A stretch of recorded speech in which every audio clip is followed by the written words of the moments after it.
structured book that one reviewer calls quietly brave, which is a phrase I just love. Quietly brave work is what we should all try and do, I think. This book, called Beyond Wilderness, The Group of Seven, Canadian Identity in Contemporary Art, which was co-edited with Peter White in 2007. In this book, O'Brien helps us rethink the role of the Group of Seven in the context of social, technological, economic, geopolitical, and political realities of Canadian art. He also reminds us that landscape is not a product of nature, but a construction of the mind, a product of culture. As he and the contributors to the collection rethink and review the shifting relationships between place and the art that emerges out of that place. Indeed, John O'Brien's work has often located art in a cultural and political context. A prime example of this comes in the book that emerged out of the controversy over the National Gallery's purchase of Barnett Newman's painting, Voices of Fire, Art, Rage, Power in the State, co-edited with Bruce Barber and Serge Guilbeault.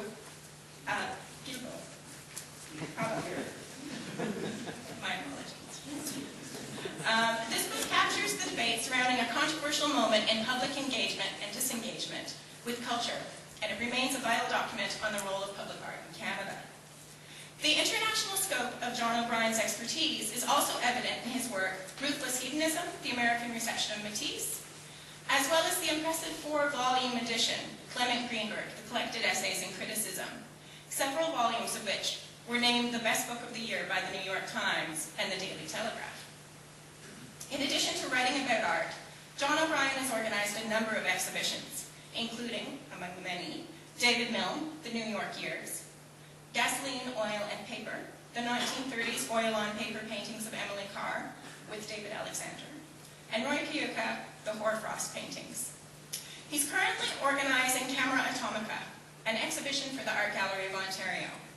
This is based on his current research on the engagement of photography with the atomic era, and it's what we will turn to shortly.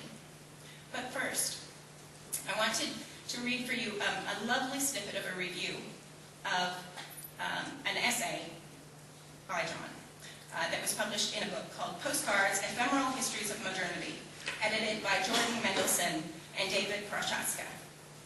The Harvard photo historian Robin Kelsey comments that, in a very smart essay, John O'Brien launches from a postcard in a familiar photograph by Robert Frank, Hoover Dam, Nevada, 1955, to a discussion of atomic explosion imagery on American postcards from the Cold War era.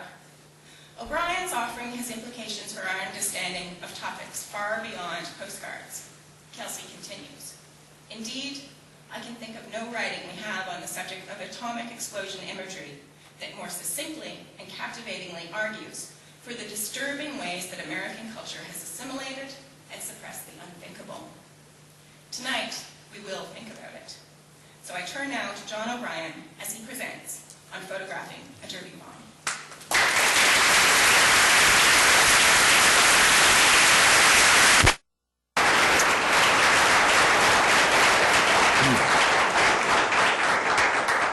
Thank you, Laura, for that very generous introduction. Laura has been a co-conspirator on these lectures and on the symposium that's coming up, an ideal co-conspirator, and I thank her very much. I also thank all of you for coming. It's wonderful to see a large crowd, and it's a crowd amongst whom are many people with whom I have discussed the topic and to whom I'm indebted. The exchanges I've had on this topic with many of you, some of you feeding an atomic archive of images and texts that I have, has been invaluable. And those conversations have also been enjoyable, if that is the right word in the context. I first became interested in issues of nuclear threat and representation in the 1980s while working on post-World War II visual art and critical theory. You can't talk about Clement Greenberg and Jackson Pollock, or about Marshall McLuhan, Michael Snow, and Joyce Wieland without also talking about Cold War anxieties. There's a large literature on Cold War anxieties and the bomb, but only a small literature on visual representation and the bomb, very small. A book like Robert Del Tredici's At Work in the Fields of the Bomb from 1987 stands out not only for its contribution to the subject, but also for its rarity. I want to start by talking about questions of identity. I was living just outside New York City in 1950 when the Korean War began. My father was stationed at West Point. I had my tonsils out in the military hospital there, and we were renting a house in the Catskills. Identity is partly shaped by how we fill the gaps in what our parents said and did, or just as significantly, in what they did not say and do. My father talked sparingly about his experiences as a career officer in the Royal Air Force, skirting questions about his participation in the Battle of Britain, his postings to the United States and Germany, his command of RAF Lookers in Fife, Scotland, a fighter base equipped with jet aircraft capable of intercepting Soviet bombers. When he died in 2007, I learned more about these activities from his obituaries in British and Canadian papers than I did from conversations with him when he was alive. At Lookers, we lived in quarters just outside the perimeter of the air base. I can remember the constant roar of aircraft taking off and landing, but I cannot remember formulating any ideas about what the aircraft were for. In a parallel way, when I was at boarding school, incarcerated in boarding school, I might say, in Port Hope, Ontario during the Diefenbaker years, I was sent back. This is what you always did. You get sent back to the homeland, except the homeland in my case was Canada, although I was born in England. So I went to boarding school in Port Hope, Ontario during the Diefenbaker years, and Eldorado Mining and Refining was processing uranium ore on the town's waterfront. And I didn't think to ask what the factory was doing. Had I known that Marcel Pochon, nuclear physicist, student of Marie and Pierre Curie, collector of celebrity photographs, manager of the factory, had absorbed so much radiation that his teeth glowed green in the dark, I might have paid more attention. If a lack in the past makes a claim on the present, as the artist Mary Kelly often insists, then my childhood brushes with nuclear activities, which had lain dormant in my mind for decades, finally caught up with me a few years ago. Part of what interests Kelly in her feminist practice and me in my nuclear research is the gap between generations. The gap also interested Hannah Arendt, who distinguished between her own generation and Kelly's and my generation in her book On Violence. The possibility of doomsday, she observed, was our generation's, that is Kelly's and mine, generation's first decisive experience in the world. Those born during the Second World War, those who were alive during the bombing of Hiroshima and Nagasaki, are psychologically disposed to return to the site of that catastrophe.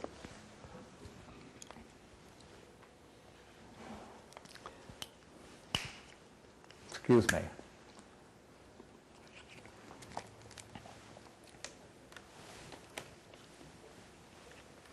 My own return to that site has occurred primarily through texts and photographs. Photography has shaped the speed and forms of knowledge accessible to nuclear scientists, I have learned, and this is not a widely shared insight. And the search for scientific knowledge has shaped photography. Their relationship is symbiotic. At McGill University in the 1900s, for example, Ernest Rutherford employed photography to identify the property of radioactive materials, winning a Nobel Prize for his research. And you can see from this diagram how that particular experiment worked.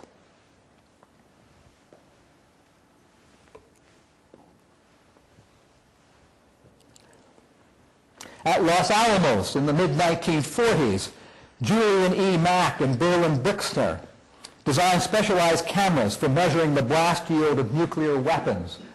And on the one on the right, the photograph that looks like a piece of overripe fruit that is about to explode, you can see just here the tower with the guy wires coming down that held the nuclear device. And this is a photograph taken in a millionth of a fraction of a second that helped to measure the blast yield of a nuclear explosion. The technologies of photography and nuclear fission are intimately, perhaps fatally, interconnected. Nuclear research could not have advanced without photography. In 1964, at the height of the Cold War, Marshall McLuhan observed that both technologies are responsible for creating social environments in which time is speeded up and space is compressed.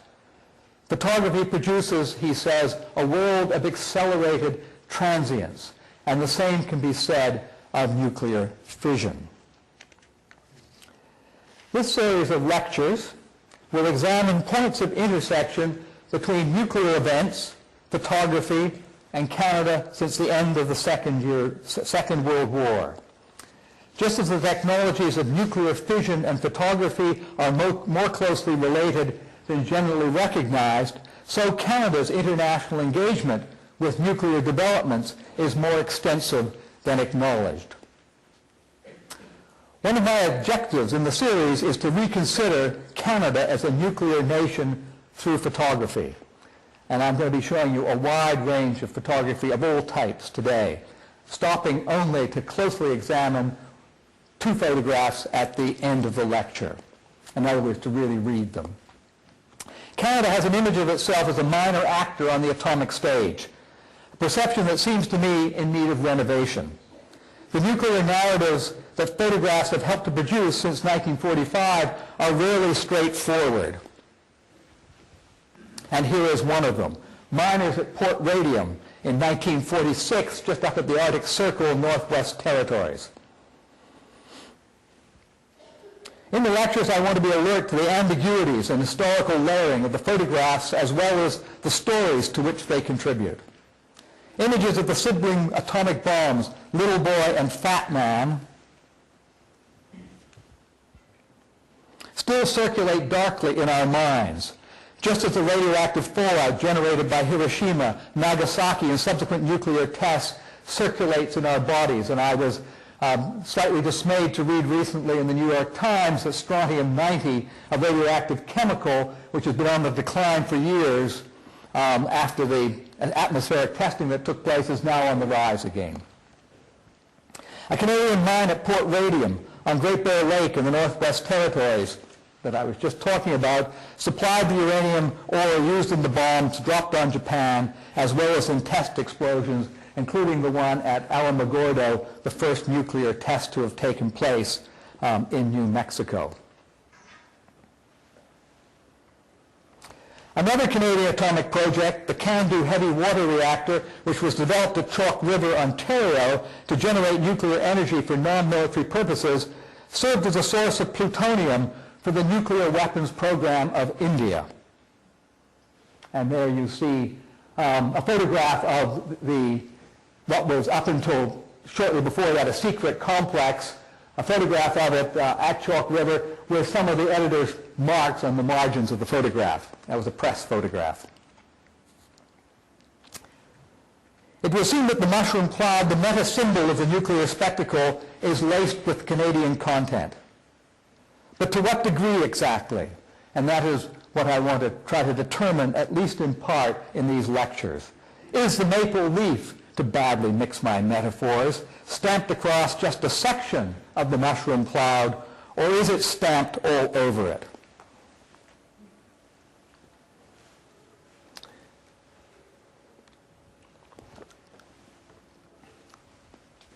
This is a photograph of the only color photograph that exists of the Trinity test at Alamogordo. And what you see is the fireball rising that's about to turn into a mushroom cloud. In his book Risk Society from 1992, the German sociologist Ulrich Beck argues that science has become so powerful that it can no longer predict or control its effects. Hazards produced by advanced technology on the scale of nuclear devastation, climate change, species extinction have exposed a fault line between past industrial society and present techno-scientific society. In the former, the positives and negatives of technological advancement could be evaluated more or less accurately. In the latter, they cannot. The negatives now exceed any kind of measurable risk. Risk has become threat. And I'll be talking more about that in my final lecture called Picturing Nuclear Risk.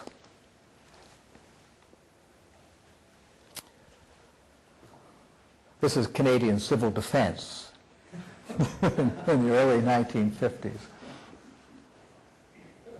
Looks like garbage bags taped around him. And you can see the atomic bomb just rising beside his head, the mushroom cloud.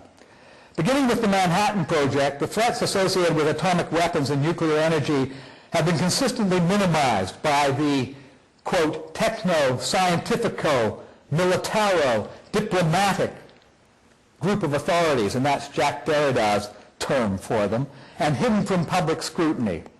The threats to species extinction and the impact of climate change have been similarly minimized. The chemical industry, which was a beneficiary of scientific gains made during the Second World War, did not respond favorably to Rachel Carson's argument in Silent Spring, 1962, that there were limits to technological progress. Nor did they welcome her call for a ban on the production of DDT, the pesticide that was destroying the natural world as surely, she observed, as nuclear weapons had destroyed Hiroshima and Nagasaki. Rosalie Bertell, in No Immediate Danger, Prognosis for a Radioactive Earth, 1985, criticized governments for persistently blocking access to nuclear information while claiming there was no risk from low-level radiation. Like Carson and Bertell, Elizabeth Colbert, the environmental staff writer for The New Yorker, has been attacked for her investigative work. Field Notes from a Catastrophe, published in 2006, is a lament on the global failure to respond to the effects of climate change. The threats generated by Canada's involvement with nuclear weapons and nuclear energy have likewise been de-emphasized or not disclosed at all by military and government authorities. The language used to talk about them is designed to deflect attention. Radioactive discharges from the Chalk River NRX reactor in 1952, when the reactor came within a whisker of a complete meltdown that would have been the first great disaster following the actual use of the bombs, was called a pinhole leak. And I will be talking about that in future lectures.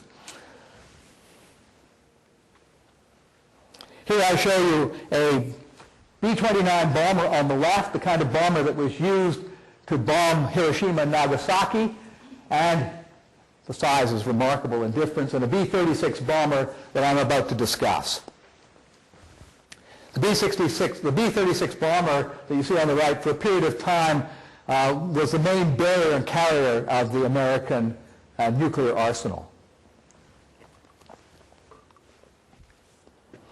On Valentine's Day 1950, the United States Air Force plane jettisoned an atomic bomb over Canadian territory. Ice had caused 3 of the engines of a B-36 bomber to fail while it was flying south along the British Columbia coast en route from Alaska to Texas.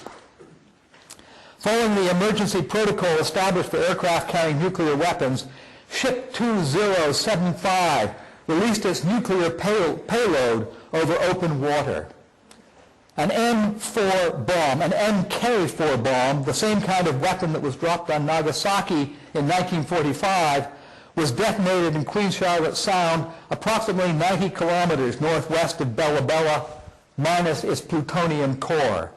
The device consisted of 5,300 pounds of conventional explosives and 100 pounds of uranium casing. It exploded like a dirty bomb, dispersing radioactive fallout across the region. The crew had time to bail out over Princess Royal Island before the aircraft turned inland and crashed into a mountain in the Kispiox Valley near Smithers. 12 of the crew survived, but 5 were never found. The last survivor was located hanging upside down in a tree from the harness of his parachute. Despite a massive search, the aircraft was not discovered until 1953, 3 years after the accident. In the language of the U.S. military, this nuclear incident was a broken arrow, the code name for a nuclear weapon that has exploded or been lost, but without risk of igniting a war. And I'll show you the down plane, the bomb harness, the bomb shackle harness, without the bomb, of course, which went off 3 years earlier before this crash, or before this photograph could be taken off the coast of British Columbia. It was the first broken arrow ever recorded, and likely the first dirty bomb ever recorded as well, making the incident the foundational story in the history of nuclear failure. Like all good foundational stories, this account of the bomb in the wilderness has symbolic as well as literal dimensions. During the Cold War, United States aircraft armed with nuclear warheads flew regularly over Canada. Michael Byers, UBC's own Michael Byers, in his book Intent for a Nation, recalls seeing the contrails of B-52 bombers as a boy above his grandfather's farm in Stoughton, Saskatchewan, as the planes flew north to their advanced staging positions in the Canadian high Arctic. And here I've actually pinched this photograph. It's Strangelovian. I pinched it from Kubrick's film, Dr. Strangelove. Canada occupied the main geographical zone between the two superpowers. Spatially, it was a filler in a toxic nuclear sandwich. Until the 1980s, historians generally portrayed Canada as little more than a condiment in the nuclear sandwich. The arms race, they contended, was a bipolar contest between the United States and the Soviet Union, in which Canada was an incidental participant.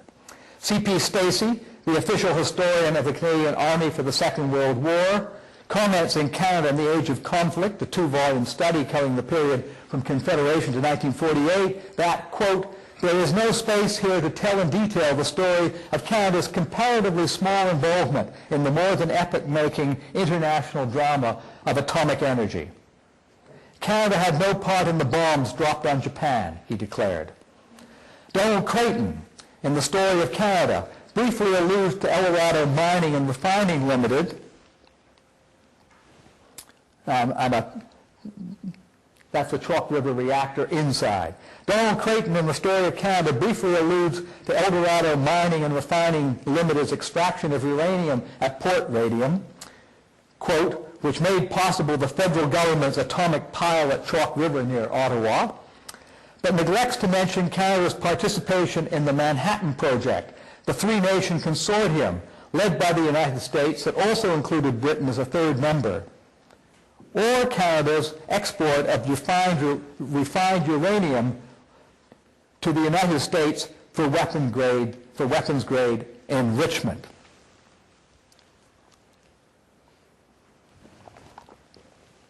Instead, Creighton observes, in an act of painterly displacement, that the Group of Seven depicted the Precambrian shield a quarter of a century before the discovery on it of uranium and other chemicals.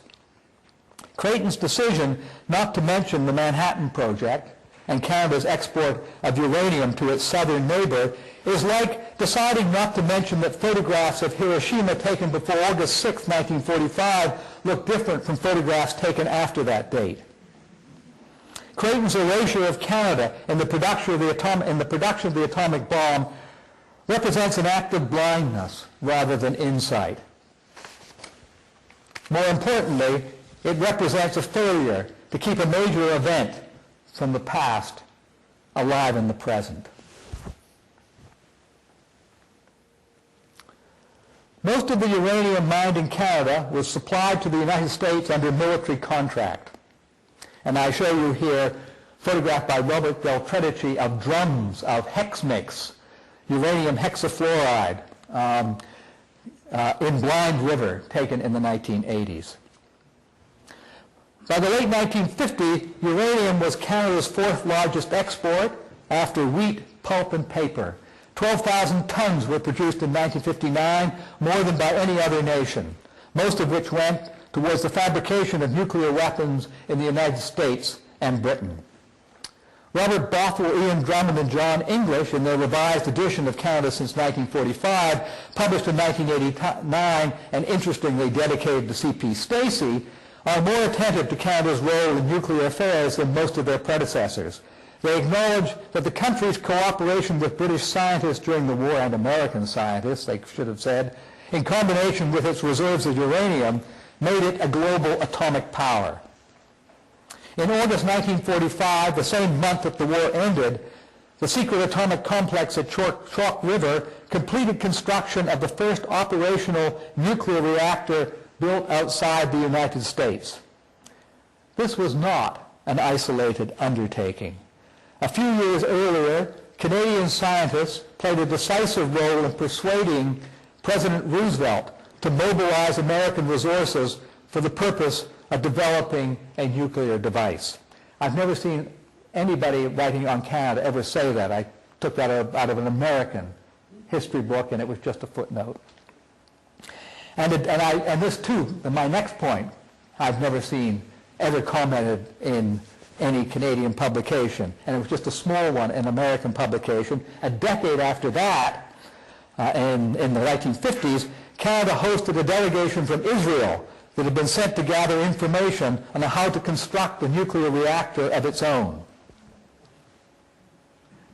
And here is that nuclear reactor in a postcard that I acquired on eBay. There are a lot of photographs of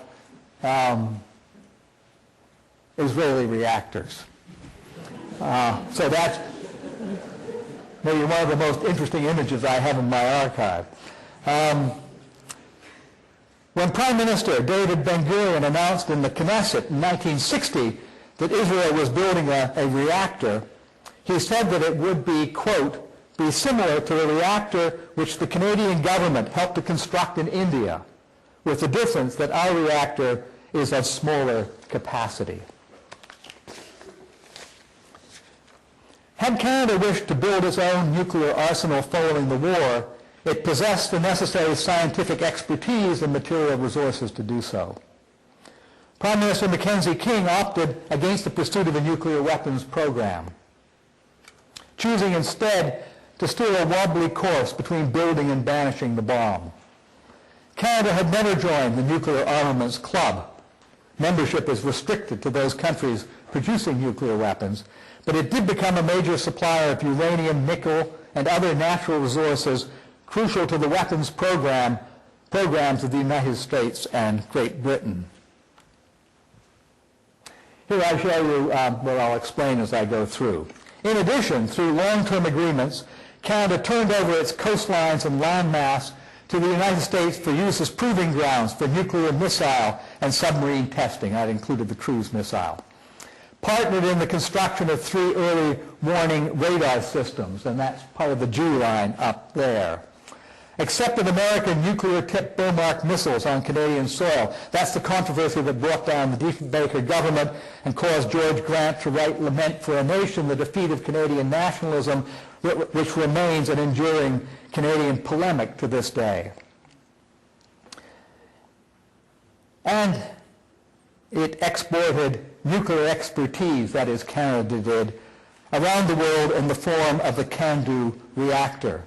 Because the CANDU is an efficient producer of plutonium, some countries that purchased the reactor turned it into a mini bomb factory, including India. And here is India's first nuclear reactor with technology and much else supplied by Canada. Between Mackenzie King's renunciation of nuclear weapons and governmental assistance in the production and testing of nuclear weapons elsewhere lies a troubled middle ground. Gordon Edwards, founder of the Canadian Coalition for Nuclear Responsibility, concludes bluntly that since the Second World War, Canada has played a major role in fostering the proliferation of nuclear weapons throughout the world. Many have argued otherwise, insisting that Canada has been only a bit player in the proliferation sweepstakes. Ironically, that perception, the latter perception, may have been strengthened by the success of anti-nuclear protest movements in Canada. Greenpeace was founded in Vancouver in 1971, as many here will know, and participated in the protests in certain ways. Founded in 1971 to protest American nuclear testing at Anchitka in Alaska, and the Raging Grannies were formed in Victoria in 1987 to protest the presence of nuclear-equipped American warships and submarines in local waters. Both became household names, and not just in Canada. William L. Lawrence, the New York Times journalist who was embedded in the Manhattan Project and flew in a B-29 bomber on the Nagasaki mission, is credited with coining the atomic age as a term. Working the nuclear beat, Lawrence adopted the viewpoint established by military and government authorities. He framed his articles in positive terms, writing shortly after the bombings of Hiroshima and Nagasaki that, quote, atomic energy brings within sight the realization of the dream of the ages to transmute the elements and create wealth far greater in value than gold. According to Lawrence, the era began on the morning of July 16, 1945, with the Trinity test at Alamogordo.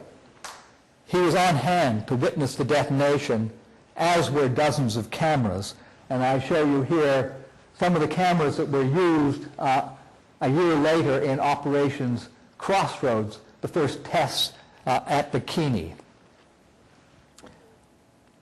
The era continues to our own day. The Nuclear Posture Review submitted by the Bush administration to Congress on December 31, 2001, a few months after the suicide attacks on the World Trade Center towers, called for the development of a new generation of nuclear weapons. These included mini-nukes, such as the robust nuclear Earth penetrator, a low-yield nuclear missile designed to burrow deep into the ground before detonating. Mini-nukes were to be deployed against rogue states, such as Iran, North Korea, Syria, and the now rehabilitated Libya. We must be prepared to stop rogue states and their terrorist clients before they are able to threaten or use WMD, the review stated. The review reserves the right to respond with overwhelming force. By advocating the deployment of these weapons, some with cameras inserted into their warheads, always the camera is there, always, the United States proposed to erase ethical distinctions between nuclear and conventional weapons, and in the process to lower the threshold for nuclear war. Such ethical distinctions have been insecure at the best of times, I now realize, but in 2002 I was struck hard by the review's implications. Although the Cold War had ended in 1989, and with it the principle of mutual assured destruction, MAD, as a means of inhibiting nuclear Armageddon, a so-called second nuclear age was underway. Atomic weapons were proliferating again, and there was a new arms race. The first nuclear age ought to have something to say to the second, it seemed to me, and the second to the first. Photography could help say it.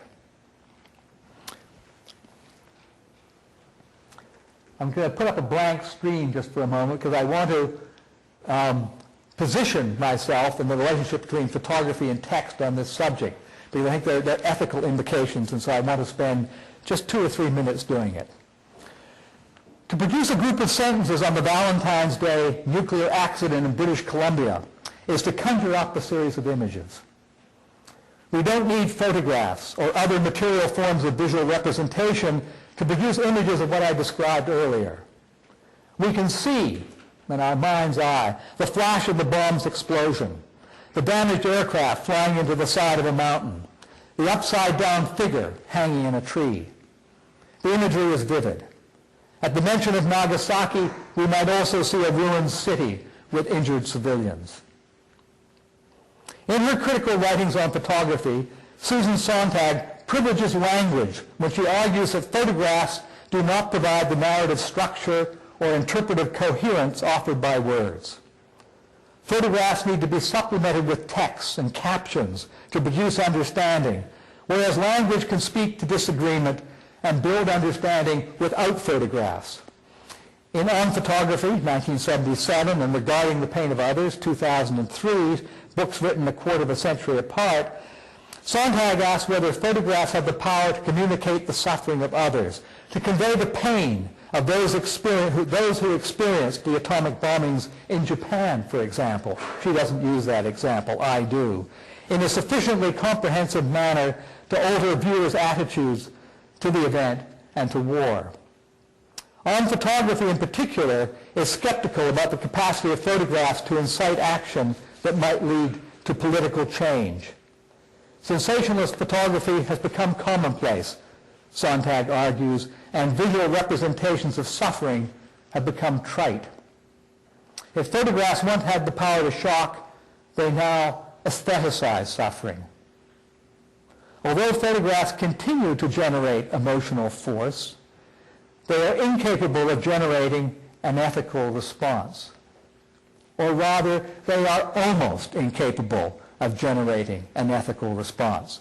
For in Regarding the Pain of Others, and a related article called Regarding the Torture of Others, Sontag modifies her former conclusions, conceding that photographs of suffering and atrocity can sometimes be an invitation for viewers to think through power structures that are responsible for mass suffering.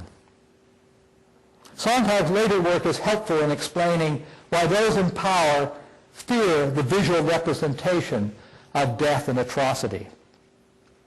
Photographs taken in the aftermath of the bombings in Japan were censored by the United States until 1952, when the occupation ended, because American authorities feared they might sicken and enrage American viewers, turning them against the country's Cold War nuclear policies.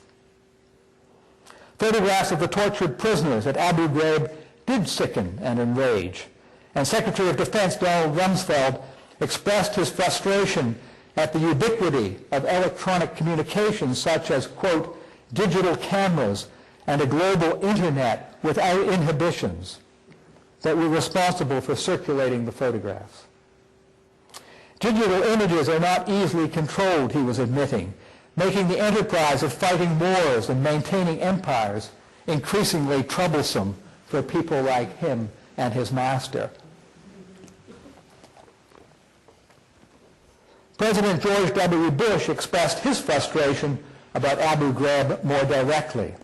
It was regrettable, he said, that people seeing the Abu Ghraib pictures didn't understand the true nature and heart of America.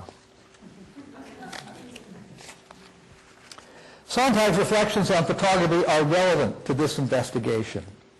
I share many of her concerns about the medium, about what photography can and cannot do. But I also have concerns about the constraints and contingencies of language, about the instabilities of meaning that language produces. Shortly after publishing Precarious Life, Powers of Mourning and Violence in 2005, Judith Butler wrote a response to Sontag's ideas on photography.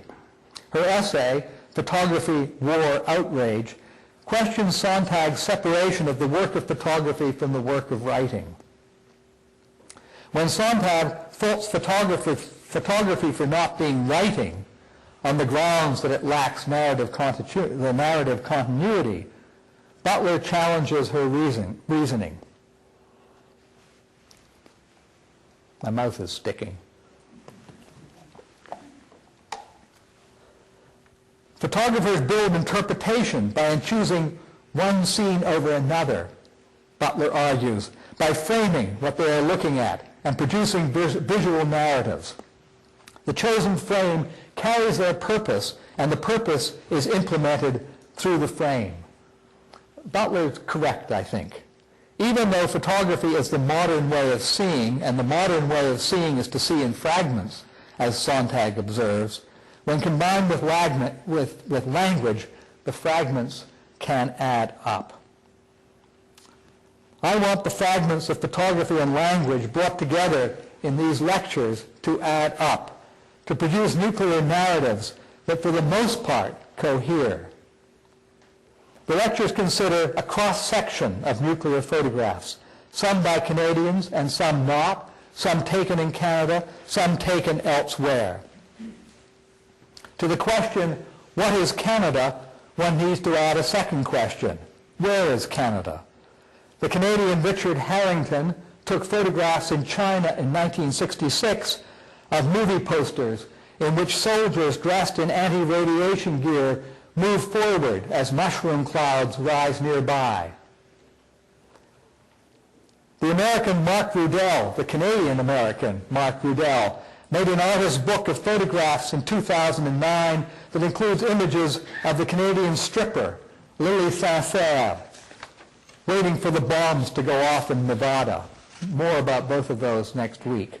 Robert Del Tredici, in fact, I think I've got Robert Del Tredici, whom you see two of his photographs here, the women of Greenham Common protesting on the left, and Becquerel reindeer on the right after Chernobyl. Robert Del Tredici made a trade publication, that's at work in the fields of the bomb, combining text and photography. Harrington worked as a photojournalist, and Rudell and Del Tredici worked as fine art photographers. But I'm also interested in news photographs, amateur snapshots, such as the Jew line, Kodachrome postcards, and other photographic manifestations of popular culture. Photographs are increasingly the way significant historical events are remembered, whether they are iconic or not.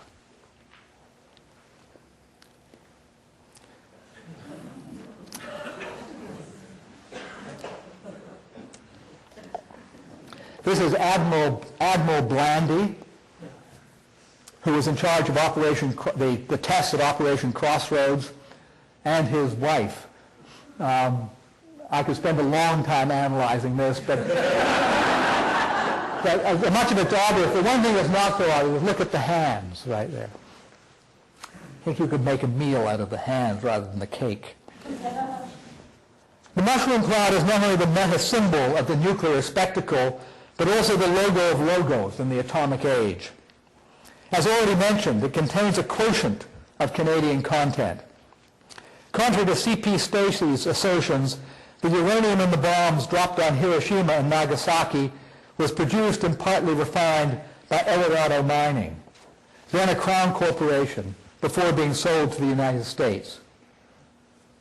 Photographs taken during the bombings quickly turned the mushroom cloud into an iconic image.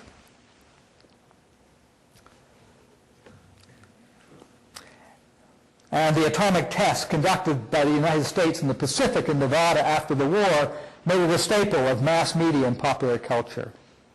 Color photographs of the mushroom cloud reproduced on the fronts of postcards during the 1950s and 1960s, for example, helped Canadians and Americans to view the bomb as a hold-in-the-hand spectacle rather than as an agent of destruction. And here I come to my final part of my lecture, in which I'm going to spend some time reading the advertisement on the left of Inco of Canada.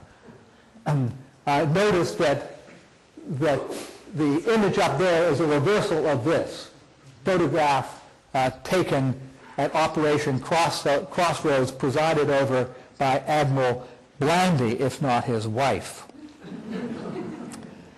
On March 22, 1954, the International Nickel Company, Inco, published a full-page advertisement in Time magazine. The advertisement illustrates a black and white mushroom cloud painted in grisaille that was copied from a photograph of an underwater test explosion at Bikini in 1946. The illustration remains faithful to most of the characteristics of the original image, emphasizing extremes of dark and light in the mushroom cloud and the surrounding sky and water. But it makes two notable alterations. It eliminates the boats that were placed at ground zero, and you can see them placed just around here.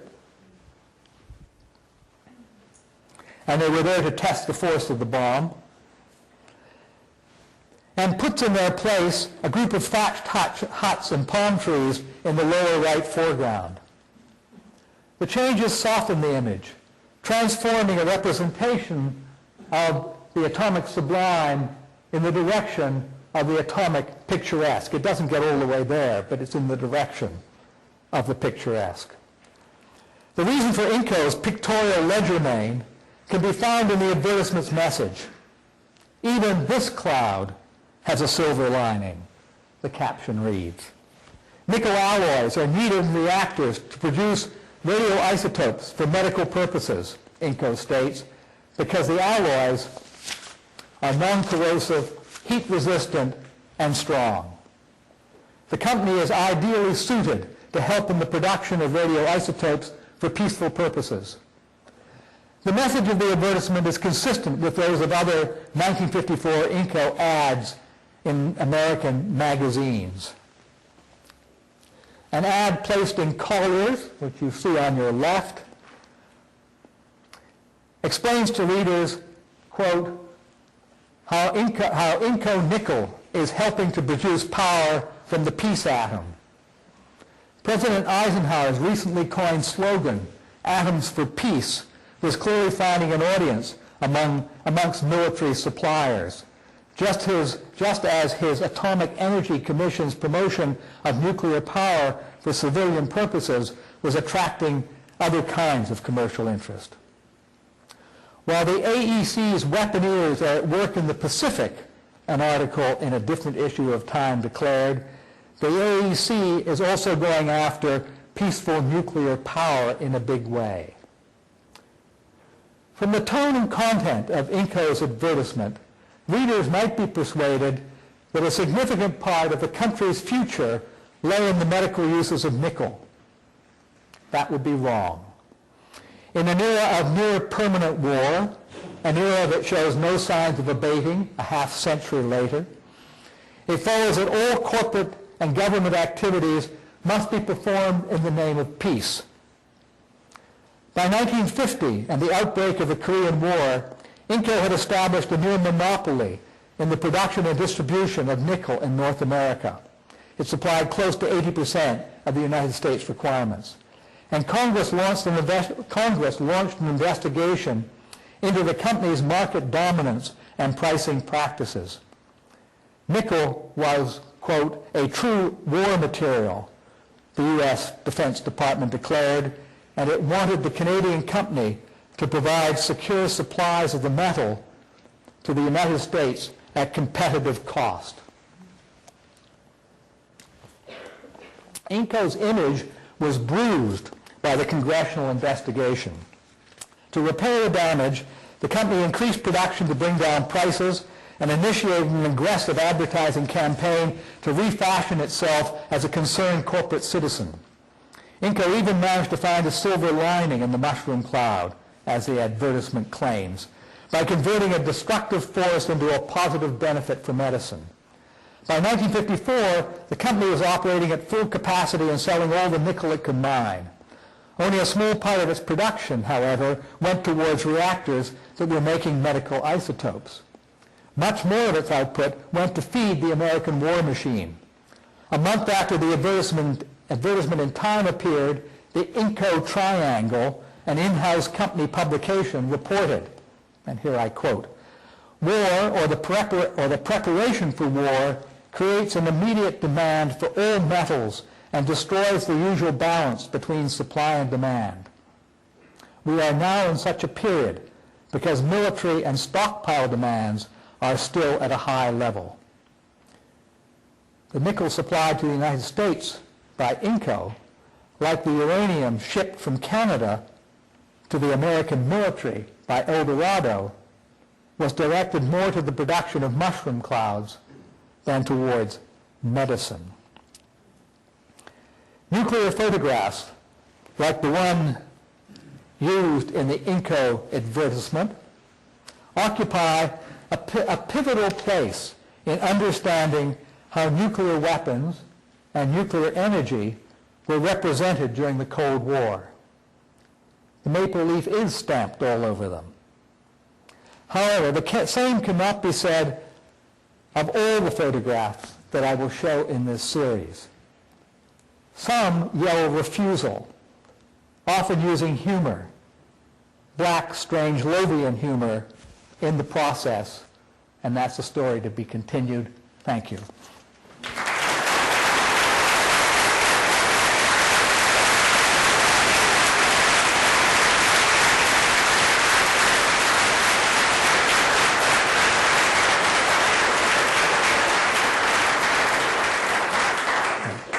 Thank you.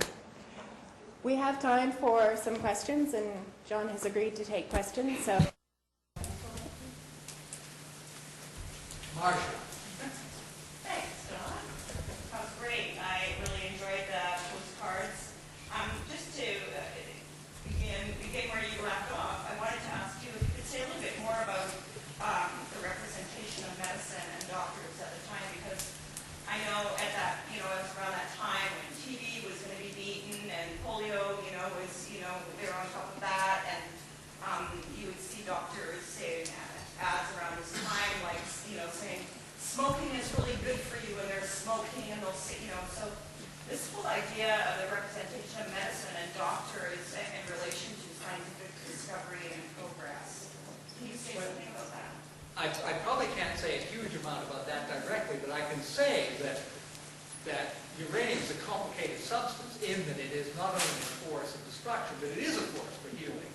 And so that was an opportunity for, say, Inco, but not just Inco, many others, to cleanse their image, what we call greenwashing now. And the medicine was fully complicit with that and took funding from corporations as well to be able to advance things, just the way our fine university here does now on certain occasions when it might be more careful. So there's an ethical paradox in that. You're right to bring it up. I have access to a large number of photographs that talk about the use of radioisotopes in medicine, taken by the National Film Board for their still stories, their photo stories that were put in Weekend magazine. They were plentiful, and in the book, I wanted to actually go through one of those and just see how it does its work. So thanks. Yeah, over here, right? Can you say anything about photography and the nuclear explosions of other countries, all the nuclear, France, Great Britain, Russia?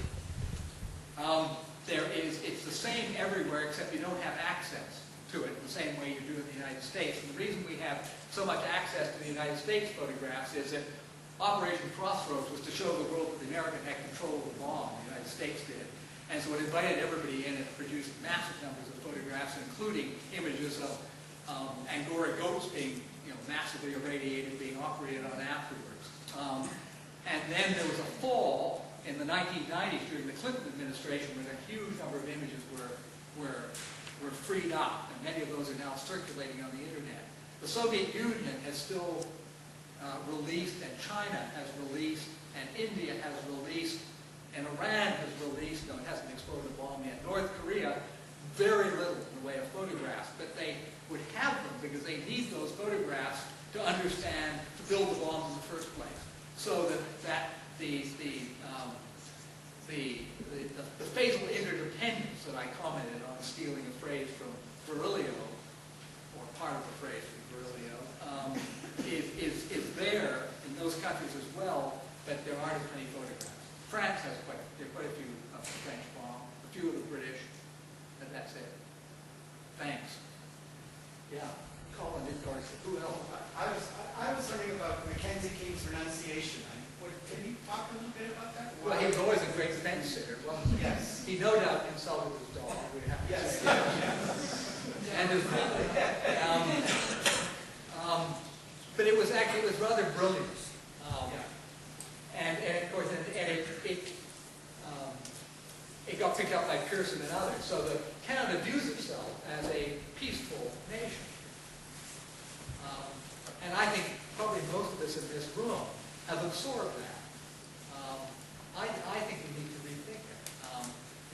King was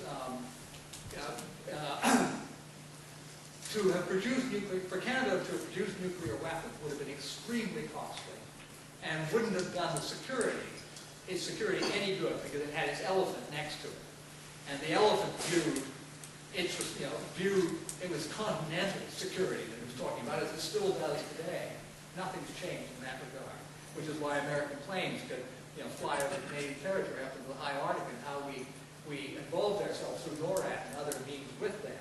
So Mackenzie King said no to that at the same time as Canada became one of the great suppliers, not only of uranium, but of nickel and all kinds of things, scientific expertise in the atomic field. Marjorie. I thought there was some irony in the fact that we're a peaceful country, so therefore we don't need a peace movement. Because the peace movement was really active all the way through this. I mean, I think my mother sent my baby to Ursula Franklin to check for strontium-90. I mean, maybe I'm just imagining that. I expect you did. Yeah. And I bet they came back rather with a high glowing. Yeah. So there's this paradox there, no? I think there is. And you're right. There is a paradox there. The peace movements have been very strong in Canada. Very strong. And the first one was in the late 50s. We were a little bit behind Britain.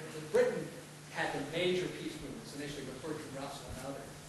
And then and Canada came in shortly after that. Cheryl. I'm just wondering whether you're going to, in the next two lectures, John, say anything about the National Film Board's role in creating photographs and films that praised the island of the atom and marketed a particular vision of Canada in the early into the 50s.